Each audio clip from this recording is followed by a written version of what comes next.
Welcome to The Explainer. Today we're going to be talking about, well, listening, really, to how sound, or sometimes the complete lack of it, totally shapes how safe we feel and can even be used to stop crime before it happens. All right, let's just jump right in with the feeling I think we've all had. Picture this.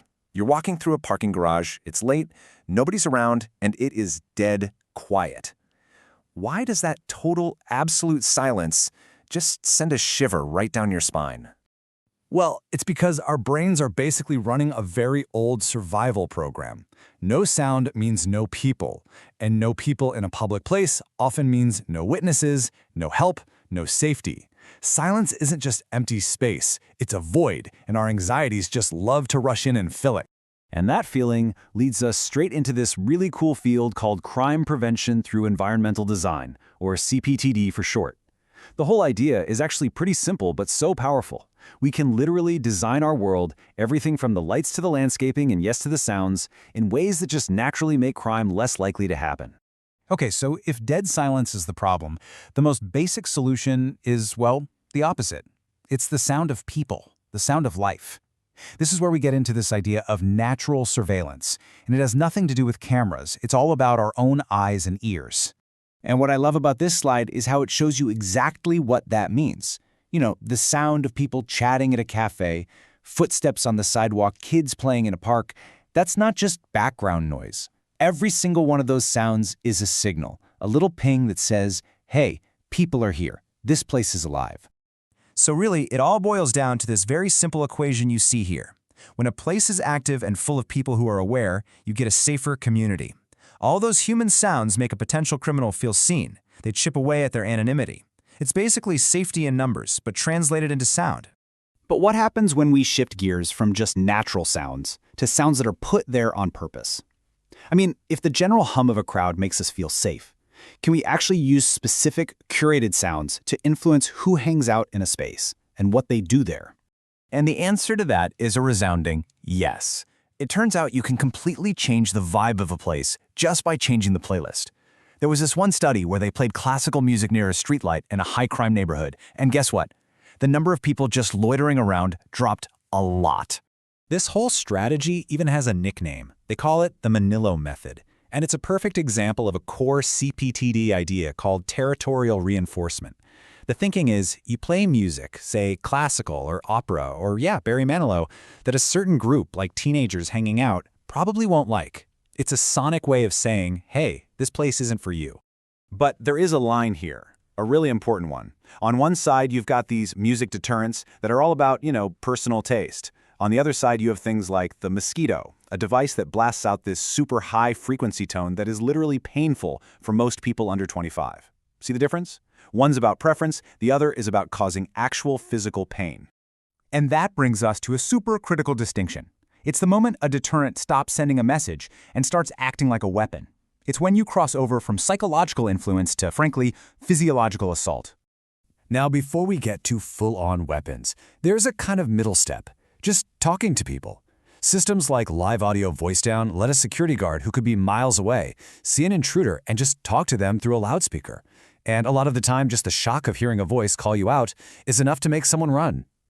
This slide, wow, it just lays out that whole escalation perfectly. You start with something gentle, like curated music, a little nudge based on taste. Then you move up to a direct command. Then you get to the mosquito, which causes actual discomfort.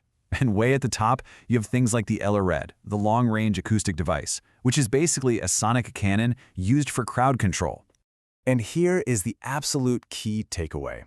CPTED principles, like playing that classical music, they work by sending a message, a cultural signal about who owns the space. I mean, you might hate Barry Manilow, but you can stand there and listen to it. But sonic weapons? They are designed purely to cause pain. They aren't sending a message anymore. They are the aggression. But this entire strategy of just adding more sound for more safety, well, it has a really dangerous flip side. What happens when the so-called solution, more alerts, more alarms, actually creates a much bigger, much more dangerous problem? To really get this, let's step into one of the most high-stakes places you can imagine, a hospital's intensive care unit, the ICU. In here, alarms aren't about stopping crime.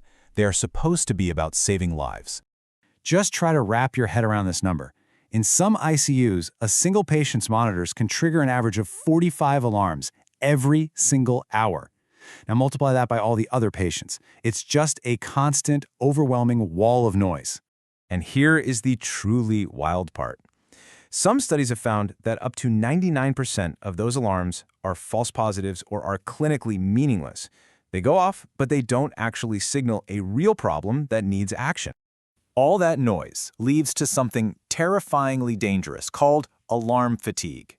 It is, quite literally, the boy who cried wolf effect in a place where lives are on the line.